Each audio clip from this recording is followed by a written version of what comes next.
welcome to Coffee with Cade. This is one of the Cade Foundation's programs that we host monthly, really to serve families with infertility. This is a conversation, not a presentation. So I've got two fantastic women who are going to share their perspectives on how to overcome when you're still waiting to become a mom. And because Mother's Day is upon us, that's the holiday, and that is a holiday that is so important for women, particularly women who are waiting and who are trying to become parents. So we're going to deal with Mother's Day, but I think some of the things that they're going to share about are really going to be relevant for all holidays. So let me introduce our fantastic guests. First, we have the indomitable Mrs. Phyllis Bontrager.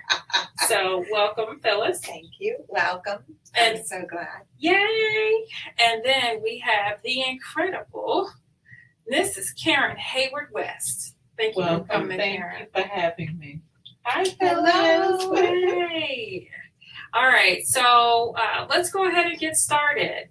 We're here to talk first about infertility and overcoming. So Phyllis and Karen, I'll throw the question out if you guys would answer. Tell me a little bit about your journey through infertility, and particularly with an emphasis on how you dealt with holidays while you were navigating infertility. You can start. Well, I guess one of the things for holidays for me, especially Mother's Day, I've grieved my mother for so long that I really didn't focus on myself. After I got married and we were really interested in moving forward with a family, initially it was like, oh, well, what's going on? I can't get pregnant. Is it me? Is it you? Because, you want to play the blame game. Hey. What's going on? And I was an older bride at the time, so I didn't really focus on trying to get pregnant earlier because, it was about career, doing everything like you're supposed to, according to what grandmama said. And it just, as the years went on, and it wasn't that many, because we wanted to get pregnant right away, realized that there's some challenges. And so a really good friend in New York was like, oh, you should consider adoption. And, at that time, I wasn't told that I couldn't get pregnant. I just hadn't gotten pregnant yet. So I was like, oh, you're right. I worked at that time in the field of working with children and families, especially, in undeveloped communities and challenging. And I saw kids, and I always loved children. And I said, well, you know what? We can adopt, and we can still work on conceiving. And so that's how I kind of dealt with it initially. But as the time went on, I got really concerned, like, wait a minute, something's not happening. What's happening? And the doctors would say, well, just not yet. You need to think about trying this. Have you thought about that? And, I just kind of retreated to, I'll just do adoption. And I'll worry about it later. And then much later, I found out that I had lupus. And the type of lupus that I had caused me not to be able to conceive. Wow. Okay. So that was a whole nother stressor. Right. Yeah. Yeah, absolutely. So let's unpack that a little bit, because it's, everybody doesn't have the same experience, right? My struggle is not your struggle, and her pathway may not be my pathway. So for you, the holidays weren't as big of a challenge because your focus was on the larger family, on your mother, on other family members. Right. And still always being surrounded by children. Okay. Children that I had met over the years, and I kind of, took in as mine. Yeah. So, I had nieces and nephews, and everybody loved KK, and so I got cards and gifts and calls and emails and stuff. So it really didn't really hit home. And so I would say after I adopted my daughter and Mother's Day was coming, and she asked a question about, her birth mom. And so I was like, how do I respond to that? And, it did trigger some feelings about, well, no, I didn't give birth to you, but you came from my heart. That's right. You know, and I went through all the stages, you know, of a pregnant woman. You know, That's the right. whole nesting and cleaning up and getting ready Oh, and yeah. all the stuff. So, but you know, prayer. Yes. I'm very spiritual. I just believe that, you know, God chose this way for me. Yes. Mhm. Yes. Yes. Yeah. Well, thank you for sharing Thank that, you. Karen. Mhm. Phyllis, how did you handle it? A lot of self-care. For me, it was purposeful. It was planning. Sometimes I couldn't plan, so I would avoid holidays, not so much Christmas, but for me, Mother's Day, I would, Kent and I planned every Mother's Day to not go to church because there were too many things that would remind us of being a mom or a dad. So for us, it was purposeful not to go to church, and instead we would always get flowers and plant our peppers or flowers or whatever else that we could do to bring life into our world instead of feeling the depression of that. That would have been actually all the way through our marriage. We have done that. Oh, even Mother's now. Day, yeah. Although we planted them 2 weeks ago, but it's that purposeful planting to begin spring. So that's been kind of carried on.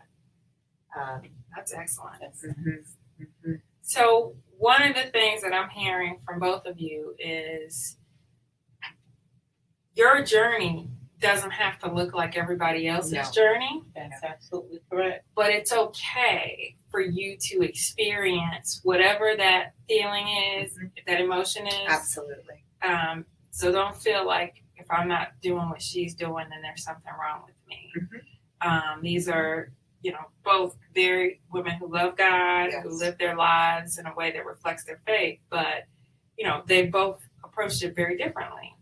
And that's okay. So I want everyone out there who's watching this to remember whether you want to go to church and, you know, worship and celebrate your mom and the women in your life, or you want to stay home and plant, or you want to stay in bed and eat chocolate and watch Netflix. That's right. You know, all of those are okay. All of those are Yeah. okay. So no condemnation. We just want you to, you know, be good with wherever you are, even if where you are is not good. I just want you to feel affirmed and your feelings are legitimate. And I think that Phyllis mentioned self-care. That's really important.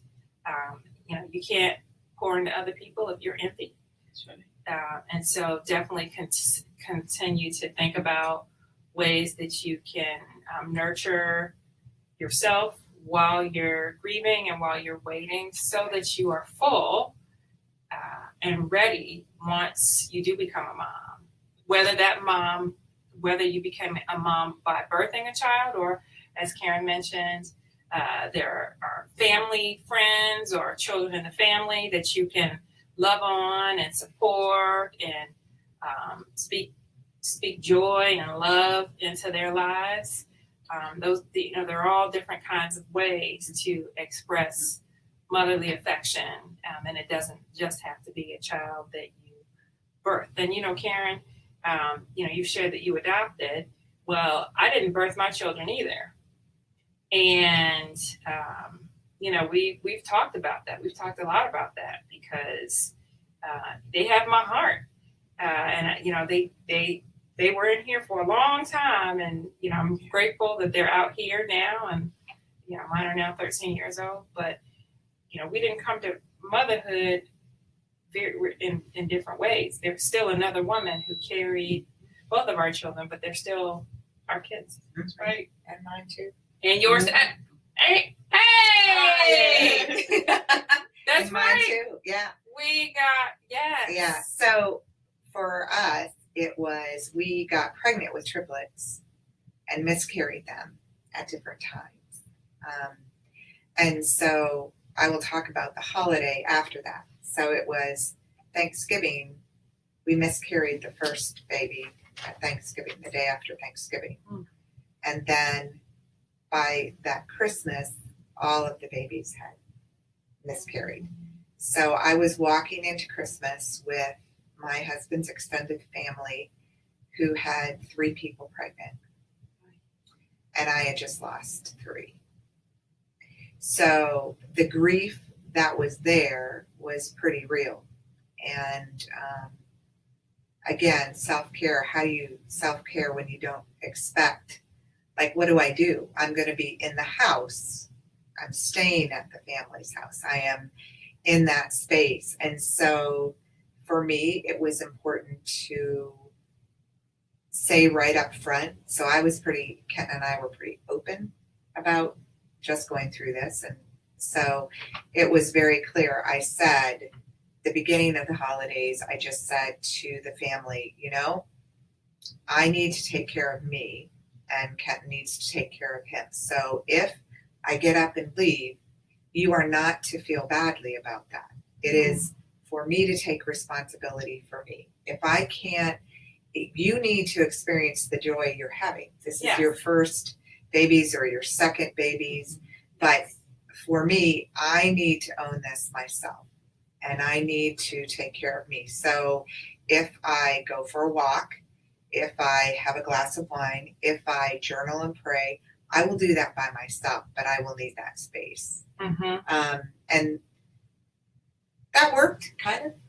Okay. I mean, it's not beautiful. It's a really hard thing to do when you're surrounded by what you just lost.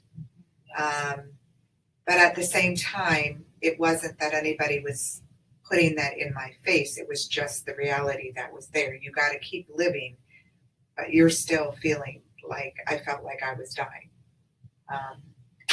And so I think there are moments on the journey. So we did IVF and got pregnant and then miscarried. And then we chose a year away from everything. Yes. So after we miscarried, because we had been trying infertility treatments for 2 years, we did 3 times of IVF, IUI. Yeah, we did the gamut. And it just didn't work. I had great eggs, 8 eggs, but no harvest. And so it was really painful. So Kenton and I did a memorial service that November in memory of the kids, but also at our church, also for the ending of fertility treatments. So we did a service of remembrance and celebration that this is time for us to stop. And that was something Kenton and I chose too. We had went to counseling before we started all the treatments. We found out we were infertile pretty soon after we got married. And so we were very clear. We went to counseling before and the counselor said, you need to be listening to each other, which means if you want to keep going, but your husband doesn't because he is worn out, you got to stop. You got to hear each other. You got to find that space. And so we always said, we will know when it's time to end. So after I miscarried, both Kenton and I looked at each other, it's time. So I got to unpack that because there was so much good in there. So let's take Okay, I'm 3 sorry, I steps kept back. talking, but No, but this is so good. So number 1, you were transparent. So you told the people Absolutely. around you what was going on. And that can be scary because sometimes we hide infertility. We kind of pretend like, well, and people we're not want to dealing make with it better. And it's not going to be. You can't say, relax. No, you can't relax. I can't. I could go hanging upside down and it's not going to happen. Right.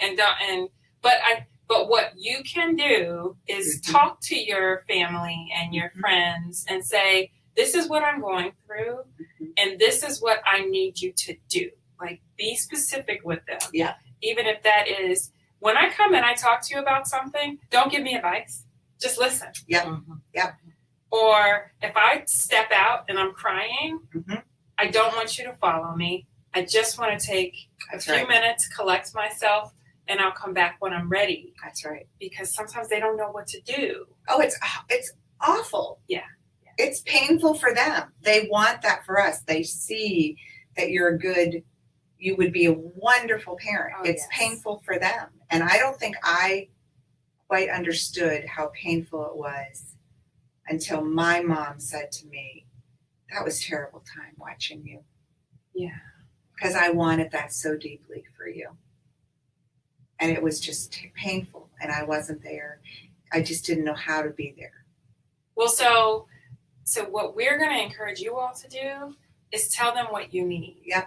Even if it's uncomfortable and embarrassing and you don't even feel right saying it, but just be honest and say, and I love you, but this is how I need you to interact with me. And even for people who have kids, if you are good with being around babies, then that's great. Yep. Continue to engage. Exactly. But if you need a season of, you know what, I love you, but we're going to have to talk on the phone. I'm not coming to the baby shower. I will not be at the first birthday party. And it's not that I don't love you. It's just, I can't. Yep. I think that's the thing for me. And then so we took a year after all that, and in that process realized what is most important.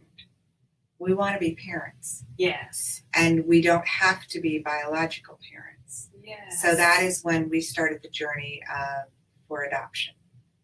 And so 11 months later, we get a phone call one night, we pick our child up the next. And so we became instant parents. And that's another story. We're going to unpack that in a little bit. Now, I see we've got a couple of comments up there. Thank you for sharing. A lot of hearts up there. Okay, so this is impacting some people. You all feel free to send in your questions, send in your feedback, your comments. This is supposed to be interactive. While we're sitting here, we want to engage with you. So let's continue to unpack some of the things that you said. So you talked about being honest about your feelings. Absolutely. And you talked about different ways that you provided care for yourself. Mm-hmm. And some examples you gave were journaling. Yeah. Prayer, talking to God. Go walking. I would walk a lot because the intensity of the room. Yes. Like it's all that. And you're like, everybody's supposed to be that picture perfect Christmas or that picture perfect Mother's Day. And whether you lost a mother or whether you are mourning, wanting to be a mother, it's still not perfect for you. Right. And so how do you handle imperfection or what it's supposed to be, this family card? It's not. So I went a lot of times and I would just walk. And so Karen, you talked about your real feeling of discomfort being after you had already become a mom. Once you have brought home that beautiful baby girl who is absolutely gorgeous. If she's watching this, you're gorgeous. But when she started asking questions, how did you then, what was your strategy? To be honest, to tell her the truth, be totally transparent, but I still had my own inner feelings about it. Mm-hmm. I wanted to be able to tell her something totally different, but I had to be honest. Yes. And just share with her, the truth. Mm-hmm. And ultimately what was wrong with me, medically and why, I could not conceive, and so that was very hard for her. Mm-hmm. Because in her mind, at that age it was, well, I've lost my birth mom, and I don't want to lose you because of this, awful medical condition that you had. So it was really difficult, because, I'm just grieving the fact that, I couldn't provide you with a brother or a sister, because initially it was, we'll adopt and we'll still conceive. Yes. So, yeah, just lots of prayer, honesty, and even to this day, we still talk about it. Yeah, we have to talk about it. Okay. Yeah. So something else that I don't remember what it was that mentioned, but I know that you both have talked about getting counseling. Mm-hmm. So that's another really important way that you can overcome while you're waiting. Don't feel like I've got to be completely broken and not unable to get up and go to the work and, continue with my daily life before I have to go to a counselor. It's okay to plug in for care Mm-hmm. while you are waiting. Yeah. Can you all speak to that a little bit? Absolutely. I just think didn't necessarily go to a formal counseling session, but really good friends I just talk to all the time. Yes. And they would check in on both of us, my husband and I, and and we were just okay. We were in a good position and a good space because we had people to talk to. No one shunned, oh no, what's wrong with you? Or, Yes. Why are you going to go do an adoption? You don't know what you're getting, People were very supportive. And I think it's because we talked to the right people. Now, did we have some negative comments from some people? Absolutely. Okay. But not negative as in you shouldn't do this. They just didn't know any better. Okay. Because that never happened, in our families before. And it was like, wow, they're really stepping out and they're going to take this chance, quote unquote. So how did you handle that? Didn't respond because initially it hurt. Okay. Just the fact that, does mom know that you're doing this? This was one of my in-laws and, it's like, you have to educate them, but not today. Yes. Yeah. And Yeah. So we still don't really talk about the comment we made. And it's so interesting because he loves my daughter. Well, everybody loves you. He loves her. Always worried about her. What she's going to do. What are you going to do? What are you going to do? You got to give her the best. You got to do this. You got to do that. And I'm saying to myself, but it was you that were like, what? Yeah. I know what you're going to do. So, yeah. So Phyllis, how did you handle those friends or family members who may have said things that were hurtful, whether they understood that they were hurtful or not? Because sometimes people don't know. So at the same time that I was pregnant with the triplets, my best friend was pregnant with Olivia. And another person, a couple of other people at our church were. And there were lots of comments, people mean well, but they want to make it better.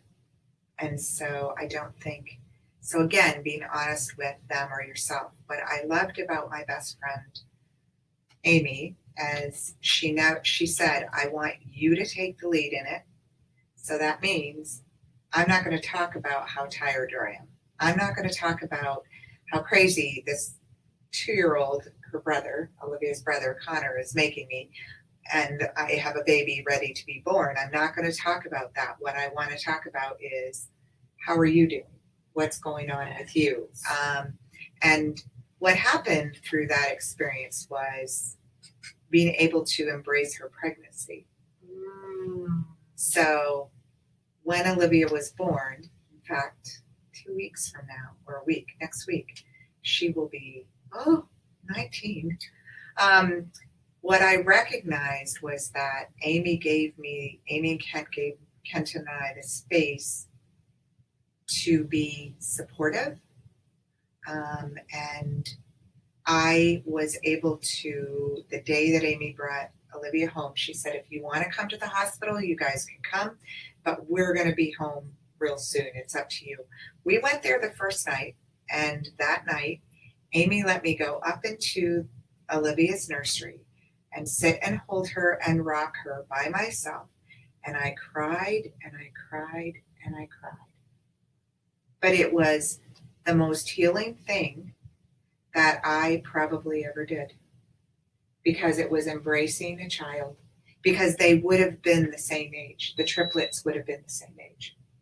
And then when we got Ian, Olivia and Connor were like brother and sister to him. And they were at the airport waiting for us. But it was that honestness of myself and that friendship that allowed me, like I valued what I learned from that, to embrace a person where they are instead of giving them the words to say. She said, I don't have any words. I don't know what that feels like.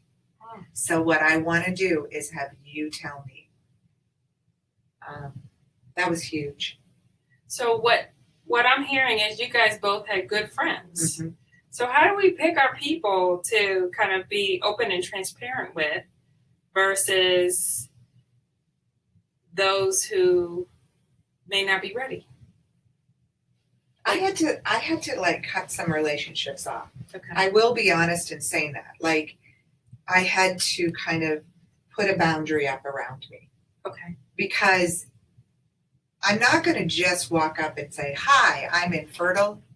I can't have children, and I don't want to hear about yours. I don't want to hear about how tired you are because you're pregnant. I just don't want to. Thank you very much." So I had to choose who I knew. And there were people that I told and didn't know what to do with it, and we drifted. And I was okay with that. Okay. It was the season for them to be really involved with their kids. Yes. But I couldn't. I yearned for that too much. And I taught at the same time. So I was teaching every day with 4-year-olds. Every day I would show up to work. And every day I would hear, "Well, you're going to get pregnant because it's in the water here, because lots of people are getting pregnant." So if somebody says that, tell them you're lying. It's not in the water, and that's hurtful. We gotta just start speaking truth to people. Absolutely. Yeah, I agree. Stop saying these little things that make you feel more comfortable, because it makes me feel really sad. So I hate to wrap this up, but we that quickly have flown through 30 minutes. So Wow. I really want to thank and celebrate Miss Phyllis Bontrager, who ultimately did become a parent, Yep. a mother, and her son Ian is 17, 17 years old. going on 40. All right, and super handsome and smart and just an incredible young man.